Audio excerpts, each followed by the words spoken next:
Nullarbor Medina, a short story. The eccentric explorer Percy Giles discovers a lost Muslim kingdom in the middle of the Nullarbor. Across the road from what is now the thriving West Huntingdale Albanian Herzegovinian Community Mosque is the site upon which once stood a sprawling white double terrace house called the Glebes. It had been built in a sturdy Victorian style but burnt to the ground after the war and was replaced first with a tall red-bricked bank and then, more recently, a tidy locally owned drive-through burger emporium that provided over-financed teenagers somewhere to congregate on hot and frisky Friday nights. It had become a local landmark and was commonly known as Finko's because the original owners, who stayed just 18 months as it happened, were the Finks. The name Finko's offers not the slightest reminder of the Glebes that had once stood on the same site decades before. In fact, the Glebes was long forgotten, except among a dwindling pocket of the elderly who had no reason to recall it. There are photographs, of course, and accounts in local history files, but all physical remains of the home are gone. It is one of many fine homes to have disappeared from a suburb once regarded as fashionable and ornate, but now transformed by waves of migrants and refugees and a spirit of urban functionalism. The Glebes is worthy of note, however, because there lived Henrietta Merryford, the great-granddaughter and erstwhile biographer of the last of the brave explorers, Alexander Percy Giles. He was the Giles who trudged across the outback plains in the decades before the telegraph and railway lines brought both white man and amenities to a bleak and ancient land. Miss Merryford grew up in the house and, by her own account, there discovered her great-grandfather's diaries in a dilapidated trunk in the attic one rainy day when she was only 14 years of age. She later explained that the house had slated tiles and the sound of rain on them enchanted her, an only child. She often went up into the attic on rainy days. On one occasion, something caused her to dig around in a trunk of old belongings. There, she says, she found her great-grandfather's diaries and sat through the dreary afternoons reading them intently and half listening to the rain pocks on the roof. It was widely reported that Percy had gone a bit cheesy in the brain. In some of the older history books, he rates a mention as Loopy Giles. Even in his lifetime he acquired such a reputation. The last of the brave explorers was also the most maligned. Henrietta was the great defender of his name. Until the day she finally dropped into deep senility herself, she was outspoken on his legacy and achievements. Regrettably, though, his diaries had burnt to useless cinders, along with the rest of the Glebes in 1947, and so her failing memory was the only remaining record of his journeys and adventures, according to his own account. She had never bothered to make notes. She absorbed it and related it all, but when the Glebes burned down, the written records were lost. Before the war, Giles' Aboriginal companion, the loyal Mr. Robert, who had accompanied him on all 3 forays into the dusty core of the continent, survived him by 30 years, but he only spoke a broken pidgin and had strange, brooding recollections he never cared to share. He never went to the Glebes. He never met with Charles's broader family, who, it might be said, let him down by not providing for him. He walked the barren sands of the inland and followed Giles more or less into the shadow of the valley of death, but in his later days he lived in a humpy and drank fermented corn. He went north one year. His sister lived in Queensland. His whereabouts became unknown after that. Effectively, Mr. Robert never gave his version of events. He features in the diaries as Henrietta relates them, but he didn't leave an oral account to compare. 2. The second expedition. It was the second expedition, setting out from Port Auguste, that was the most controversial and the subject of the majority of the diaries. It was a grisly June day, related Henrietta, when, both bored and curious, she squeezed her way in through the gap in the attic door, and in the filtering light found the old trunk amidst the tangled disarray. There were 4 volumes, each handwritten, buried beneath fishing tackle and yellowed copies of the Adelaide Inquirer. Of the 4, 3 were concerned with the Port Auguste adventure, which had begun on September the 9th, 1882, funded by the pastoralists Quimby and Murrell. On the inside cover of the first volume, said Henrietta, was the bold insignia of R.J. Murrell, acknowledging receipt of a team of 14 camels with supplies, and the enlisted employ of Carlyle Turner, a horseman, who had joined the expedition, so it seems, to escape from legal fees imposed upon him by the Crown in New South Wales. There was no mention of the 4th in the party, Oliver Goods, but his name was listed on a subsequent page along with a hand-drawn map of the coastline south of Port Auguste. They headed south at first, Henrietta said, to avoid confronting the blistering winds, and then headed west when they came to Merlot's Canyon. This made geographical sense and was confirmed by markings in the squiggly gums found by later parties who had tried to retrace their footsteps on the first leg of the journey. In Henrietta's days that were tense with rumours of war and marred by crime and unemployment in the city streets, across from the glebes was an empty lot with gum trees where assembled an entire parliament of birds to debate the weather and comment on the bizarre ways of men. Ruling them was a kookaburra who sat aloft the tallest tree and interjected with his sense of ornithological hilarity every now and then. The young girl rearranged some boxes to be sitting by the attic air vents, where she could hold her great-grandfather's notebooks up to the light. She read enthralled, then looked out in breaks across the road and listened to the chatter and the laughter of the birds, and intermittently the bursts of rain upon the slates. She read them again and again, she said, over many years, up until the outbreak of the war. The explorer's hand was even and clear, though in an old-fashioned cursive, and she soon became accustomed to his style. My great-grandfather was a profound and poetic man, she insisted.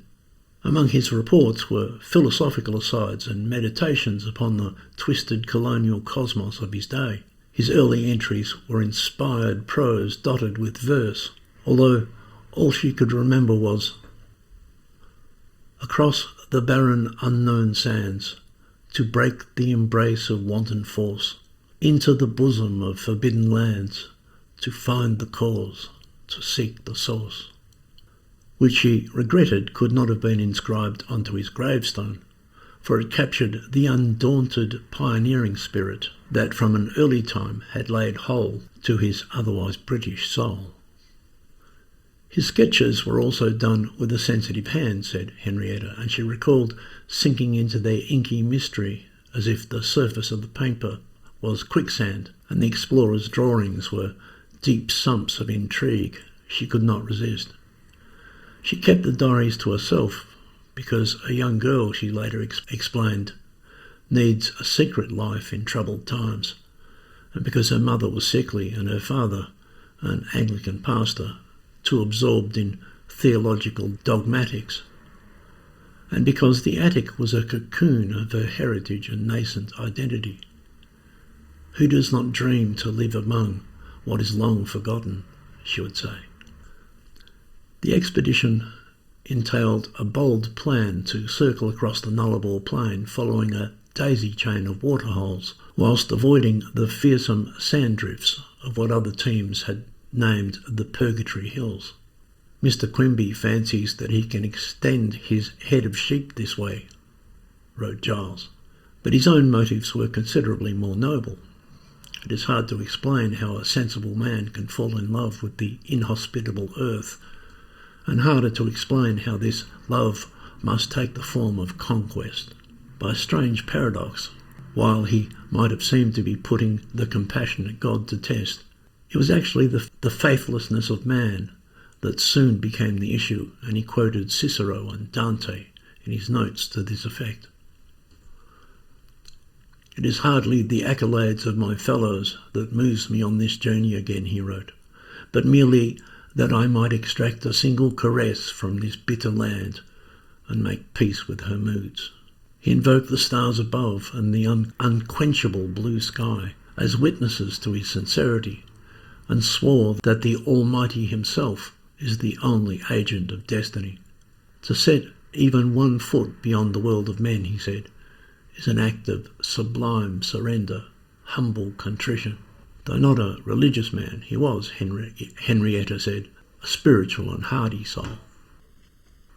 Quimby knew him as a solid, practical adventurer, but his notes revealed a depth that was no doubt not always apparent to those around him every day. It was neither vanity nor pride that drove him, his great-granddaughter would say, but rather he believed, like Socrates, that the unexamined life is not befitting of a true man, and she said, just as some men must retire to caves to hear the whispering breath of the living God, so some men must venture far into the barren wilds of the earth to find themselves among the chaos of mortal things.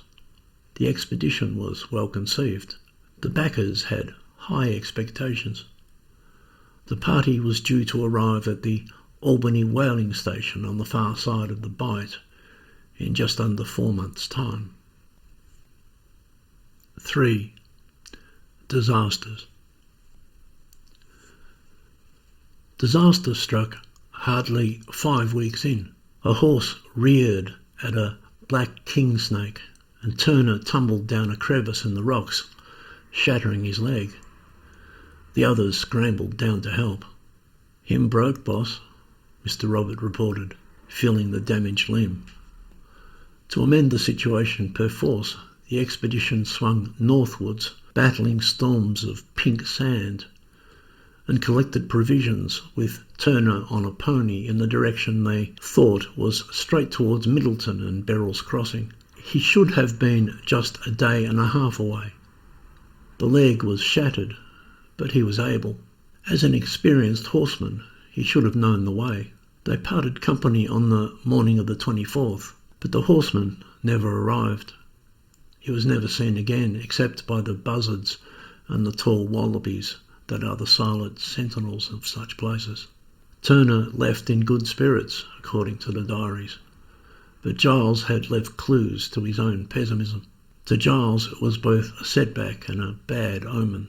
In his journal for the day after Turner departed, he wrote of a chill inkling, a nagging sense of doom. He knew it to be a condition of the earth herself, and he knew he had to fight it.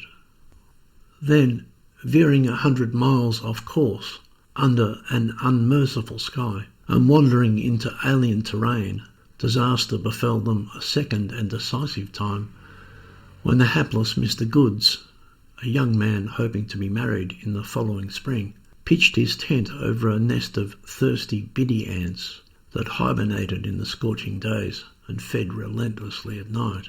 In the deserts, the smallest creatures are the agents of horror.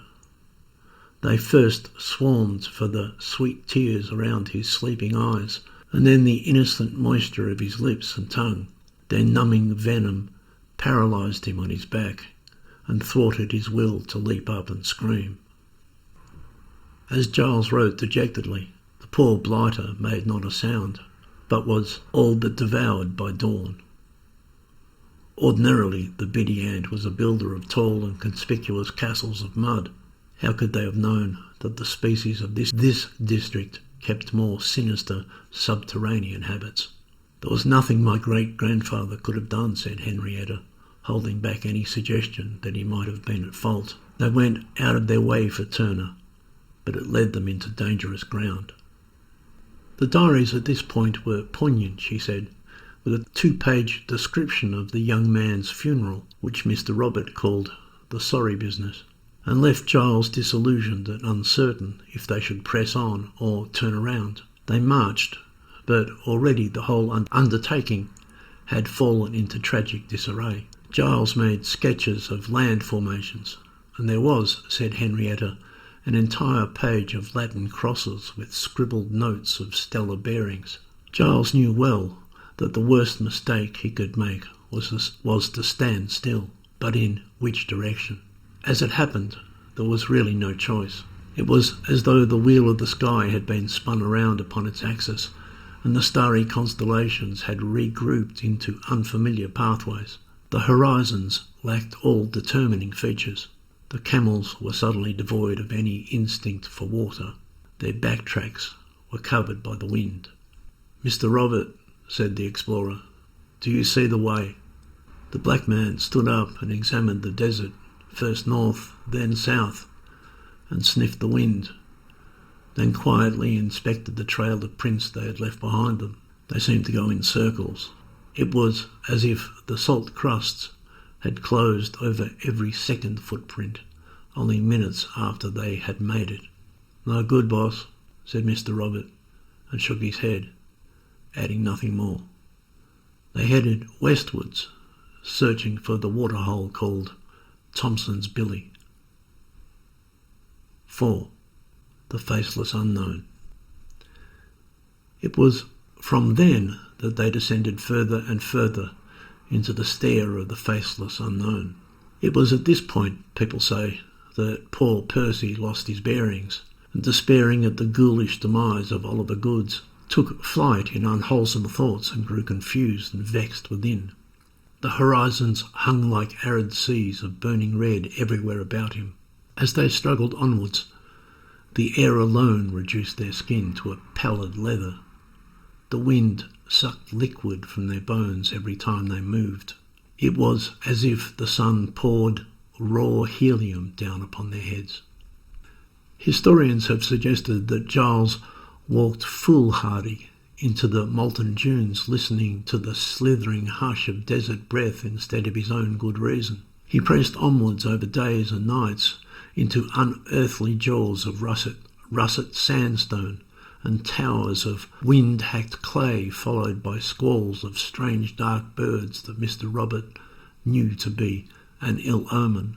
Another 8 days they circled back, looking for their own campsite. Then, changing plan, they tried for a path westwards again. "Mr. Robert," asked the explorer once more, "do you see the way?"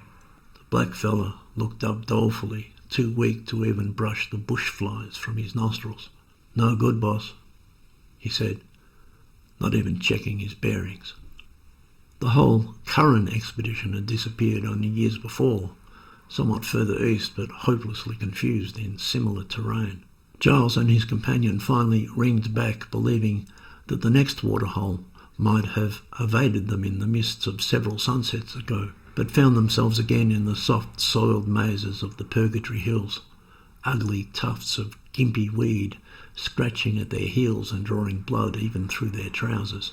By this time, Henrietta explained, they were critically short of water, and most of the camels had escaped. The diaries became spotty, just a word or two, a squiggle representing a formation of stone that might perhaps act as a marker. We don't really know what conditions prevailed or how quickly they were overtaken by the elements, and it is impossible to guess at Giles' state of mind. It is uncertain, the historians say, just where they were and when. The only thing we can say for sure is that they were lost and depleted, aimless in unforgiving terrain.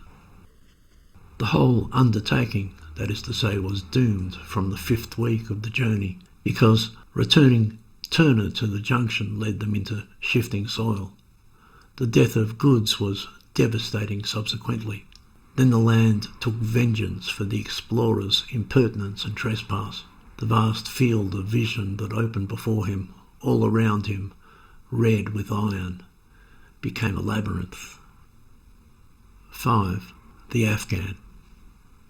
It was the late afternoon of November the 3rd. The expedition was in ruin, stranded somewhere west of Killen's Rise, somewhere north of Thompson's Billy, perhaps 200 miles inland from the coast, maybe more. I awoke, Giles wrote, as if from a distant dream, and could not see Mr. Robert anywhere about. I wondered then if he had deserted me at last, or had some other intuition for water. I closed my eyes again, shielding my face from the solar flares in the west, when suddenly I heard his young voice calling from behind. "Gubba fella, boss? Gubba fella, boss?" Although I could hardly raise myself enough to see to what he was referring. They were saved, Henrietta explained, by a camel man, an Afghan, a tall fella Pashtun, as the natives said, an Afghan camel man who rode slowly from the north and arrived like a shadow of strange mercy over the rocks and sand. His name, as Giles recorded it, was Bani Razoul, who, when he was asked, said he came from old Karachi, but now lived, he said, in the oasis of Medina. The explorer's throat was too raw with dust to ask him any more, but he was thankful for water and the few strips of camel jerky the Pashtuns supplied. Mr. Robert was in slightly better shape. He could at least stand. "I often stayed up in the attic," said Henrietta, "on cold and rain-washed afternoons reading these ordeals, and could feel the blistering heat and taste the dust on my lips and smell the desert and feel the flies." She said that even in dire days her great-grandfather could be a man of vivid prose. It made a strong impression. Bani Razoul collected the exhausted adventurer and strapped him to a camel, while Mr. Robert rode side saddle. Night closed in. They travelled with their backs to the sun in expectation of another dawn. Giles fell asleep, rocked by the loping gait of his steed, the Afghan just a silhouette as they followed the long line of the horizon. Henrietta dismissed suggestions that her great-grandfather's diaries were little more than inventories, and that it was her imagination that had transformed them into profound and detailed reportage. "I didn't imagine it," she said. "Not imagined, evoked." 6. Medina. It is here, though, that the story becomes more detailed and more vague. Giles remained unconscious throughout the journey, and when he awoke he found himself, along with Mr. Robert, in the bosom of an Afghan settlement that was otherwise uncharted. The word settlement, indeed, was to understate it, for, by Giles's account, Bani Razoul had carried him deep into the glaring holes of all European maps, into the heart of the Nullarbor, to reveal nothing less than a city, a minor metropolis, quite spread out around an olive-green oasis. It was first settled, he was to later establish through careful inquiry, some time after the first migration of camelmen from wild Baluchistan. Boatloads set out from where the Indus flows, came ashore near Geraldton, trekked the Great Simpson and the Rocky Deserts, and found their Antipodean kin, who were by then a network across the vast face of Australia. Their womenfolk nested around the spring and started agriculture. In 40 years it had become a residence for hundreds of families, who called it Medina because it resembled, according to those divines who had been there, the oasis of Medina in Arabia, sacred and savage, far, far away, where, noted Giles, their heathen prophet was buried in a forbidden tomb. He was in a small fragrant room, sleeping on pillows on the floor. He was tended by a veiled woman with chocolate brown eyes. She said nothing, but brought him food at regular times punctuated also by a call to prayer.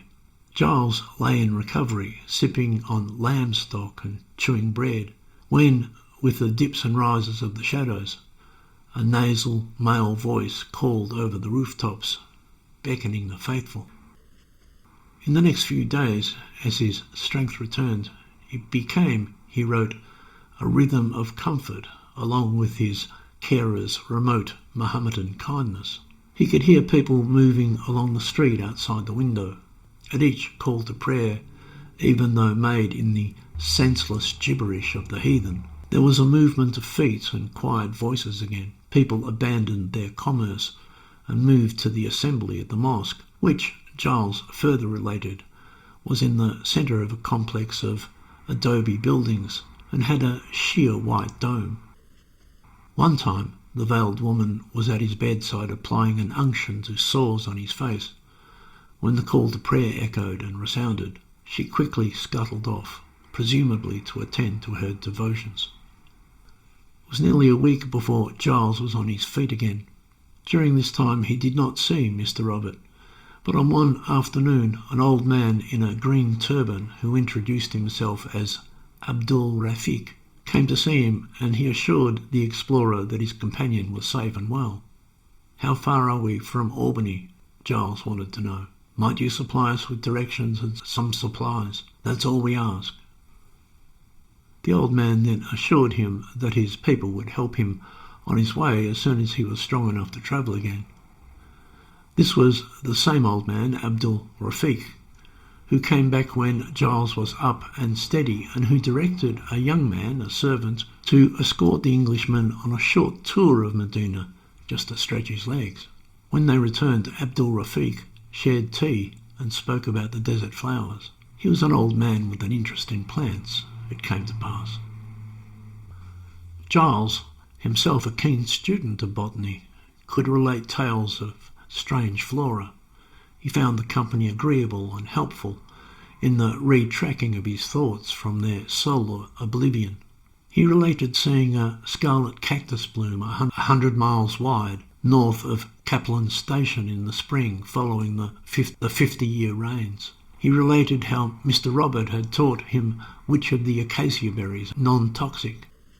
He told how he had once seen a specimen of the legendary Wonga lily near an encampment far west of Alice Springs.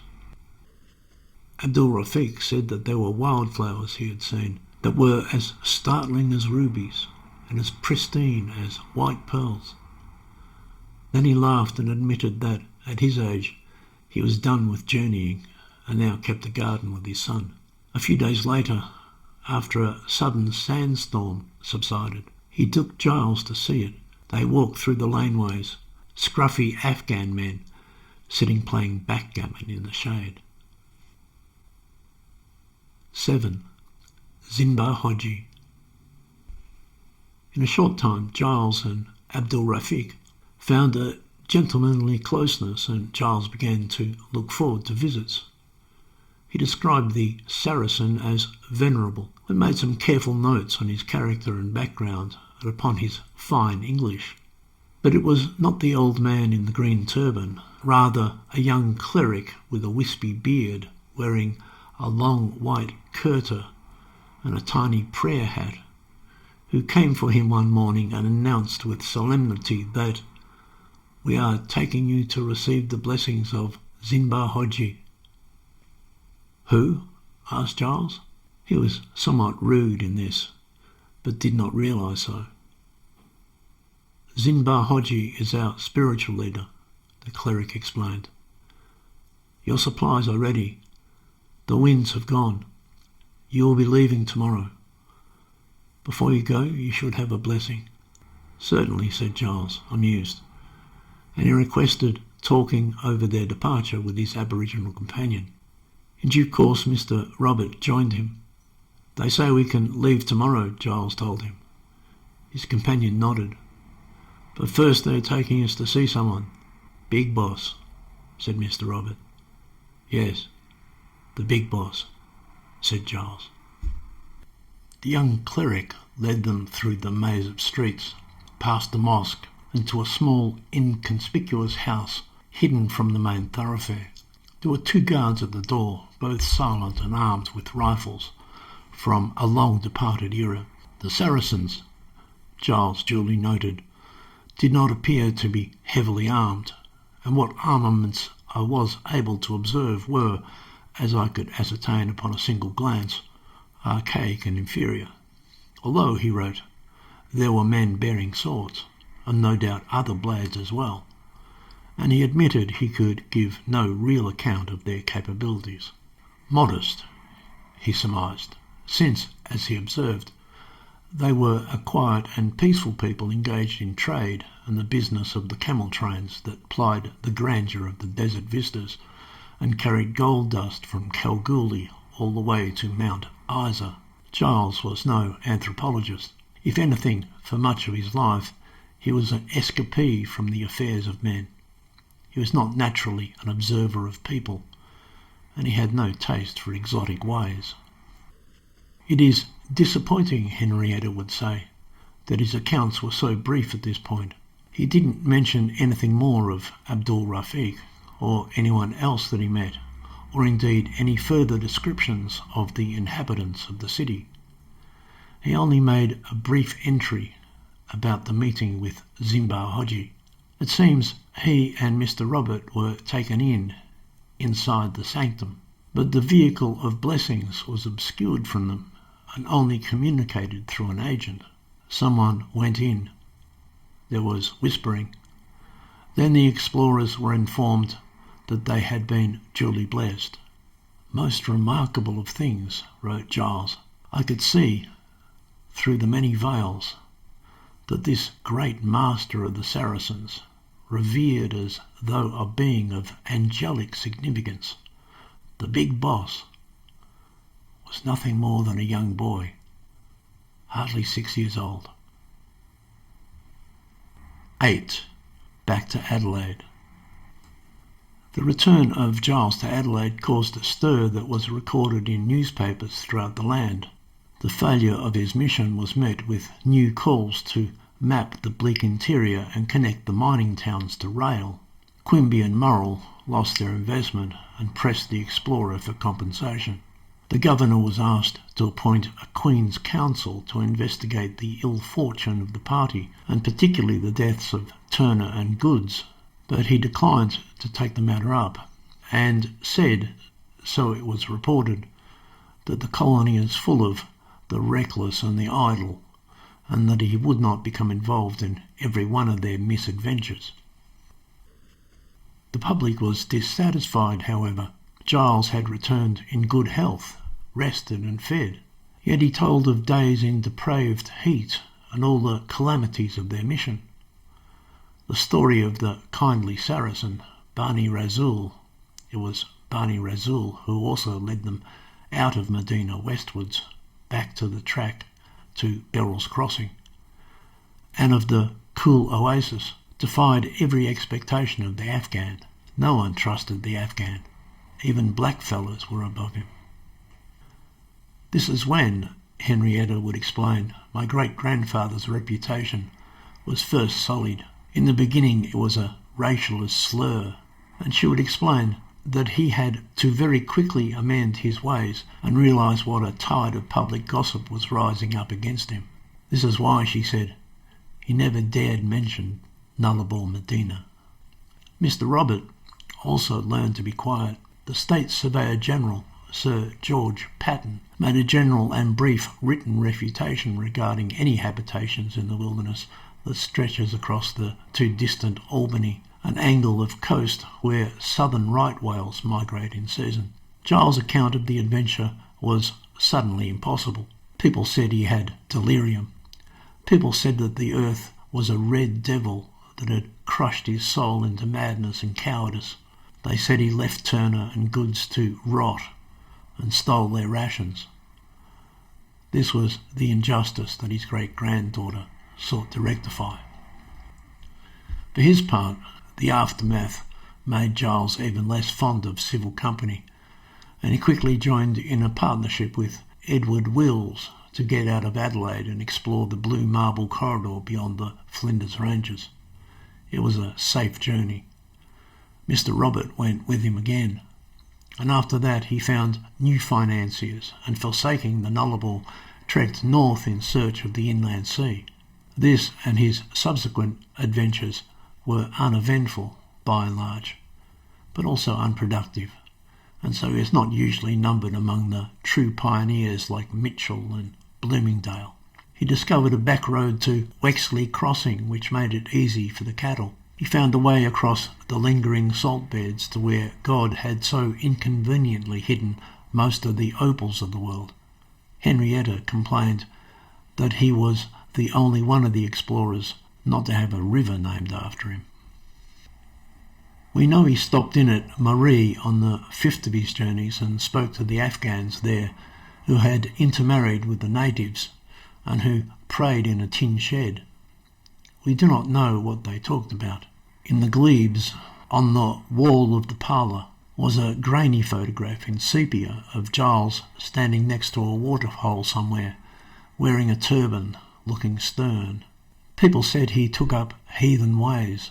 There was an Afghan sheikh living in Birdsville named Wali Ali. There were rumours he could control the weather. He was notorious in all the colonies, if in fact he wasn't mythical, as some historians now suppose. It was widespread that Loopy Giles was under the charisma of the wily Wali Ali. Gavin Thornton, biographer of Intrepid Men, not an admirer of Henrietta Merriford, who he openly called a crank, claimed that Giles was under the pay of Wali Ali, who, far from being a wise fakir and far from being merely a myth, was running an opal smuggling operation under the guise of lonely camel trains. We don't realise today, wrote Thornton, an economic historian, the extent to which the prosperity of the entire colony depended at the time upon the Crown's monopolistic manipulation of the opal trade. 9. Conclusion. Such were nasty rumours to Henrietta, his defender, to whom he was a true romantic. I pored over every word, every scribble, every jotting, Henrietta said. The dim light in the attic was like a velvet screen upon which she could project the images that seeped from the diaries into her fascinated mind, evoking a sensorium directly from those Victorian days. The rainbursts on the slate were like an ensemble of primal drums, and when she reached the end of the last of the diaries and was feeling exasperated by the tragedy and by the miracle, the whole congress of birds across the road fell into fits of laughter as if it was the funniest thing they'd ever heard. They did it every afternoon. The sunset bathed the glebes in amber. There was a town, she said, or actually he described it as a city.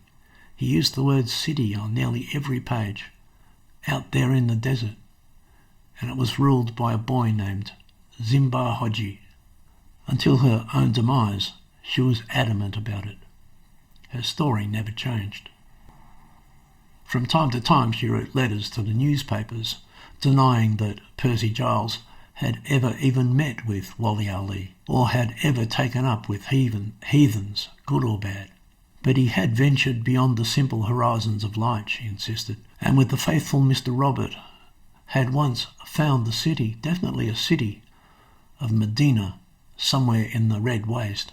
I resent any insinuation, she once wrote, that I should find the destruction of the glebes, along with my great-grandfather's heritage and also my memories as a young woman, convenient. I only wish the full truth could be known. She said that on the last page of the diaries was Giles's rendering of some Arabic, or maybe Urdu, he had seen during his sojourn in the Afghan city. She did not know why it was significant to him, but it seemed as if he had wanted to seal the book with it. She couldn't picture the lettering. It looked all cursive and fluid. She thought perhaps that it might have been the name of one of the Mussulmen he had met, Bani Razul or Abdul Rafiq, or more likely Zimbar Hodji. Or she wondered if it might not have been an item of calligraphy, perhaps from the walls of the mosque. Perhaps, since it was on the last page, it was a heathen benediction he had learned. Perhaps it was a Bismillah. Or perhaps none of her theories were right, she surmised, and she needed another hermeneutic, and perhaps it merely said in Arabic, the end.